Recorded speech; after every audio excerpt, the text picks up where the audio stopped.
नमस्कार, रेडियो रिमझिम से प्रस्तुत है स्थानीय हालचाल। पहले मुख्य हालचाल।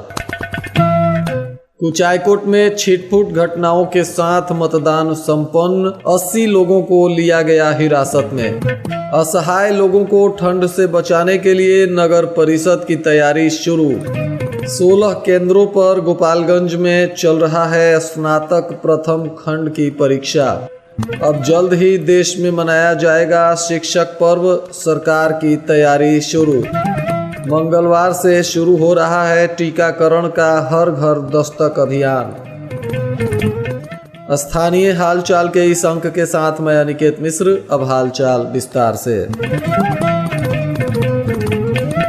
कुचायकोट प्रखंड में सोमवार को शांतिपूर्ण तरीके से मतदान संपन्न हो गया। हालांकि कुछ जगहों से छिटपुट घटनाओं की खबरें आईं, जिसमें पुलिस ने त्वरित कार्रवाई करते हुए असामाजिक तत्व के 80 लोगों को हिरासत में लिया, जिसके बाद पुलिस ने क्विक रिस्पांस टीम की गाड़ियां भी लगातार क्षेत्र में घूमती रही और मामले को सुलझाने में लगी रही। प्रखंड के कुल 450 मतदान केंद्रों पर सुचारू रूप से मतदान संचालित करवाया गया। इस दरमियान काफी संख्या में लोगों ने मतदान किया। इस प्रखंड में भी महिलाओं ने जमकर वोटिंग की। हालांकि सोमवार को एकादशी का व्रत था, जिसमें बहुत सारे लोगों ने उपवास रखा था। उसके बावजूद भी मतदान की प्रक्रिया कम नहीं हुई और लोगों ने लोकतंत्र के इस महापर्व में अपनी भूमिका निभाते हुए अपने पसंदीदा उम्मीदवार को वोट दिया। 7वें चरण में हो रहे इस मतदान के बाद बुधवार को इस प्रखंड का मतगणना भी किया जाएगा। इस मतदान में कुल 3002 प्रत्याशियों के भाग्य का फैसला ईवीएम और मतपेटिका में बंद हो गया है। इनमें से 974 लोगों के भाग्य का फैसला बुधवार को होगा। कुचायकोट के कुल 2,24,187 मतदाताओं ने सोमवार को अपने मताधिकार का प्रयोग कर अपने पसंदीदा उम्मीदवार को मतदान किया। आज के इस मतदान में भी पुरुष के अपेक्षा महिलाओं का प्रतिशत काफी ज्यादा रहा। शाम को जिलाधिकारी के द्वारा जारी किए गए रिपोर्ट के अनुसार कुल 49.47% पुरुषों ने अपने मताधिकार का प्रयोग किया, तो वहीं यह आंकड़ा महिलाओं में काफी ज्यादा दिखा। 65.84% महिलाओं ने अपने मताधिकार का प्रयोग किया। इन जारी आंकड़ों के अनुसार कुल कुचायकोट प्रखंड में 57.66% मतदान हुआ है।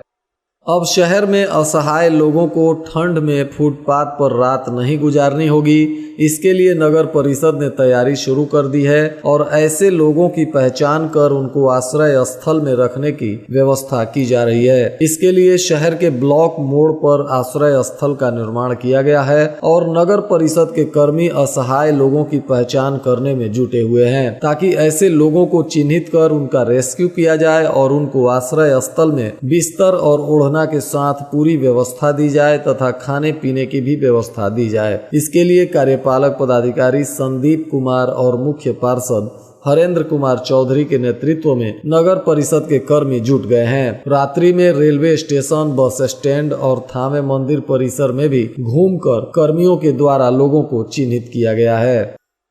गोपालगंज जिले में 16 केंद्रों पर स्नातक प्रथम खंड की परीक्षा ली जा रही है। जेपी विश्वविद्यालय के द्वारा इस परीक्षा का आयोजन किया गया है। परीक्षा को शांतिपूर्ण और स्वच्छ वातावरण में संपन्न कराने के लिए विश्वविद्यालय के ऑफिसर लगातार केंद्रों का औचक निरीक्षण कर रहे हैं। इसी क्रम में जेपी विश्वविद्यालय के प्रति कुलपति प्रोफेसर लक्ष्मी नारायण सिंह भी गोपालगंज पहुंचे और उन्होंने भी परीक्षा केंद्रों का दौरा किया। इनमें कदाचार करते हुए कुछ परीक्षार्थियों को पकड़ा भी गया है और उन्हें निष्कासित किया गया है। बताते चलें कि सीबीएसई पैटर्न पर भी पीजी के 2 सत्रों की परीक्षा जेपी यूनिवर्सिटी के द्वारा 20 नवंबर से आयोजित की जा रही है, जो 10 नवंबर तक चलेगी। यह परीक्षा 2018-20 और 2019-21 सत्र का आयोजित किया जा रहा है। इसके लिए यूनिवर्सिटी प्रशासन ने तैयारी शुरू कर दी है।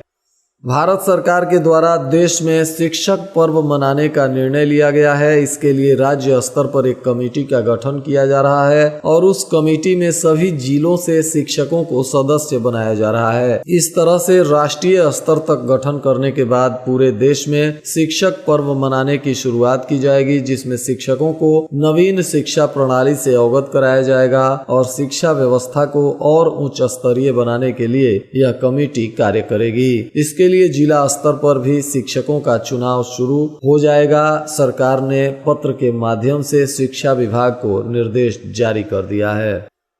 16 नवंबर यानी मंगलवार से 20 नवंबर तक और 22 नवंबर से 27 नवंबर तक स्वास्थ्य विभाग हर घर दस्तक अभियान चलाने जा रहा है, जिसमें घर घर जाकर टीकाकरण से वंचित लोगों को कोविड का टीका दिया जाएगा। अभियान के तहत इसकी शुरुआत की गई है ताकि हर व्यक्ति को टीका देकर कोरोना जैसी महामारी पर लगाम लगाई जा सके। इस कार्यक्रम में स्वास्थ्य विभाग के कई कर्मी लगे हुए हैं ताकि हर हाल में इस टीकाकरण अभियान को सफल बनाया जाए और सभी वंचित लोगों को टीका दिया जा सके। गोपालगंज जिला समाहरणालय परिसर में लीगल एड क्लिनिक का आयोजन किया जा रहा है। इसके लिए एक कार्यालय भी बना दिया गया है, जहां अधिवक्ताओं के साथ पीएलवी महबूब आलम के द्वारा वहां पहुंचे लोगों को लीगल एड क्लिनिक के माध्यम से कई जानकारियां दी जा रही है और लोगों को कानूनी सलाह भी दी जा रही है तथा लोगों की समस्याओं के निदान के लिए रास्ता सुझाया जा रहा है। महेंद्र महिला महाविद्यालय में चल रहे स्नातक पार्ट 1 की परीक्षा में नकल करने से मना करने पर प्राचार्या को फोन कर जान से मारने की धमकी देने का मामला प्रकाश में आया है, जिसमें असामाजिक तत्वों के लोगों ने महेंद्र महिला महाविद्यालय के प्राचार्य डॉक्टर किरण कुमार को फोन पर धमकी दी है। हालांकि इस मामले की अभी तक आधिकारिक पुष्टि नहीं हुई है, परंतु यह मामला संज्ञान में आने के बाद पुलिस इस मामले पर जांच पड़ताल कर दोषियों को कार्रवाई करेगी। शहर के दरगाह रोड में मोटरसाइकिल चोरी करते हुए चोर को लोगों ने पकड़ लिया और जमकर पिटाई की, जिसके बाद घायल अवस्था में उसको पुलिस के हवाले किया गया और पुलिस ने आरोपी को सदर अस्पताल में भर्ती कराया है, जहां उसका इलाज चल रहा है। प्राप्त जानकारी अनुसार यह आरोपी मोतिहारी जिले का रहने वाला है। पुलिस आरोपी को गिरफ्तार कर उसका इलाज करवा रही है और मामले की जांच पड़ताल में जुटी हुई है। बैकुंठपुर प्रखंड में 18 नवंबर से अंतिम चरण के मतदान के लिए नामांकन की प्रक्रिया शुरू कर दी जाएगी। इसके लिए बैकुंठपुर प्रशासन ने तैयारी पूरी कर ली है। निर्वाची पदाधिकारी अशोक कुमार ने बताया कि प्रखंड में 18 काउंटर बनाए गए हैं, जहां अलग अलग पदों के लिए अलग अलग काउंटर पर लोग जाकर अपना नामांकन कर सकते हैं।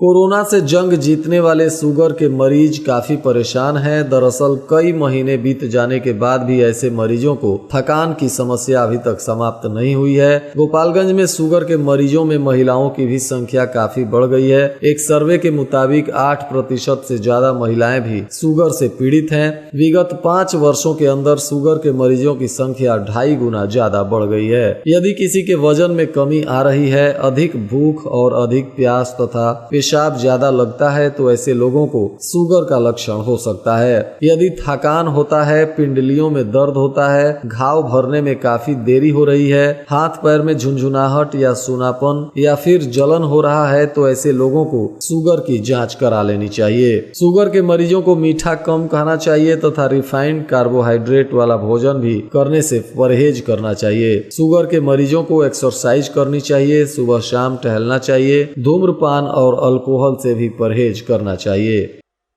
विजयपुर में गेहूं के बीज लेने के लिए आज काफी संख्या में किसानों की भीड़ किसान प्रशिक्षण केंद्र पर उमड़ पड़ी और यहां आवश्यकता अनुसार बीज और उर्वरक नहीं मिलने से किसानों को काफी परेशानी हो रही है। किसानों का कहना है कि 2967 बीज नहीं मिलने से किसान काफी परेशान है। किसानों ने बताया कि उनको 1006 नंबर की बीज प्रशासन द्वारा लेने के लिए बाध्य किया जा रहा है, जबकि किसानों ने आवेदन में 2967 नंबर के बीज के लिए आवेदन दिया है। वहीं विजयपुर बाजार में गेहूं का बीज एवं उर्वरक काफी महंगे दामों पर मिल रहा है, जिसके वजह से किसान काफी परेशान हैं। कटिया थाने के जमुनहा बाजार में राम जानकी मंदिर परिषद में कोविड-19 के नियमों का उल्लंघन करते हुए बिना अनुमति के भीड़ इकट्ठा कर ऑर्केस्ट्रा में अश्लील गाना बजवाने के बाद 5 लोगों के विरुद्ध थाने में प्राथमिकी दर्ज की गई है, जिसके बाद पुलिस इस मामले में कानूनी कार्रवाई करने में जुटी हुई है। बरौली थाना क्षेत्र के बरौली बाजार में एक फर्नीचर की दुकान में आग लगने से लाखों रुपए की संपत्ति जलकर राख हो गई है। स्थानीय लोगों ने इस आग पर किसी तरह से काबू पाया, तब तक लाखों रुपए की संपत्ति जलकर राख हो गई। भारत चीनी मिल सिधवलिया में गन्ने की पेराई सत्र 2021-22 जल्द ही शुरू हो जाएगी। इसको लेकर मिल प्रबंधन ने सभी प्रकार की तैयारियां पूरी करने में जी जान से जुटा हुआ है। मिल की अधिकारियों की माने तो इस महीने के तीसरे सप्ताह से पेराई सत्र शुरू होने की संभावना है। और गोपालगंज में आज के मौसम का तापमान न्यूनतम 15 डिग्री सेल्सियस और अधिकतम 28 डिग्री सेल्सियस रहने की संभावना है। अंत में मुख्य हालचाल एक बार फिर। कुचायकोट में छिटपुट घटनाओं के साथ मतदान संपन्न, 80 लोगों को लिया गया हिरासत में। असहाय लोगों को ठंड से बचाने के लिए नगर परिषद की तैयारी शुरू। 16 केंद्रों पर गोपालगंज में चल रहा है स्नातक प्रथम खंड की परीक्षा। अब जल्द ही देश में मनाया जाएगा शिक्षक पर्व, सरकार की तैयारी शुरू। मंगलवार से शुरू हो रहा है टीकाकरण का हर घर दस्तक अभियान। इसके साथ ही रेडियो रिमझिम से प्रसारित स्थानीय हालचाल का यह अंक समाप्त हुआ। नमस्कार।